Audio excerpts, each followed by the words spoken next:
அதனால் சொல்லாமல் தெரிகிற உண்மை என்னென்னா, திருச்சி கிழக்கில் அவர் யாரை நிறுத்தினாலும் அவங்க தான் மறுபடியும் ஜெயிக்க போகிறாங்க.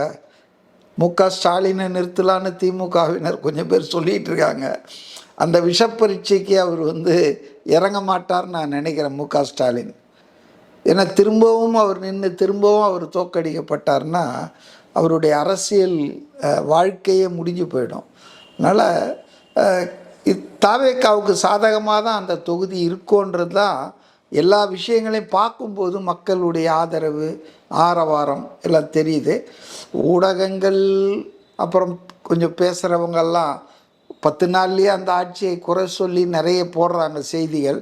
குறிப்பாக திமுகவினர் ஏதோ இப்போ நடக்கிற எல்லாத்துக்கும் அவங்க தான் காரணன்ற மாதிரி இவங்க தான் ஆட்சியில் இருந்துட்டு போயிருக்காங்கன்றதே தெரியாமல் மறந்துட்டு அந்த எடுத்த டேட்லேருந்தே அவங்க தான் எல்லாத்துக்கும் பொறுப்புனா நடக்கிற பல விஷயங்களுக்கு கடந்த கால ஆட்சியில் இருந்த தவறுகள் அலங்கோலம், இப்போ சட்டம் ஒழுங்கு காவல்துறை இந்த மாதிரி தறிகட்டு ஓடுறது, அதனுடைய கடமையை சரிவர செய்யாதது, உளவுத்துறை அதனுடைய பணியை செய்யாதது, அரசியல் எதிராளிகளை மட்டுமே பயன்படுத்த உளவுத்துறை பயன்படுத்தப்பட்டது கடந்த காலத்தில்.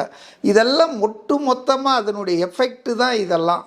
அப்போ இதை விஜய் அவர்கள் தலைமையிலேயோ அந்த அரசு தலைமையிலேயோ சுமத்துவது என்பது உள்நோக்கம் கொண்டதாக தான் நான் பார்க்குறேன். ஊடகமும் அதில் நிறைய போட்டுட்ருக்காங்க, இது இப்படி ஆச்சு அப்படி ஆச்சுன்னு.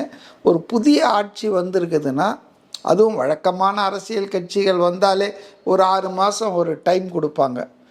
ஸ்டாலின் கூட 5ஆம் தேதி அதான் சொன்னார், 6ஆம் தேதி அதையே மீறிட்டார் அவருன்னு வச்சுங்களேன் பொதுவாக. ஆனால் இவங்க ரொம்ப புத்தம் புது ஆட்கள் அரசியலுக்கு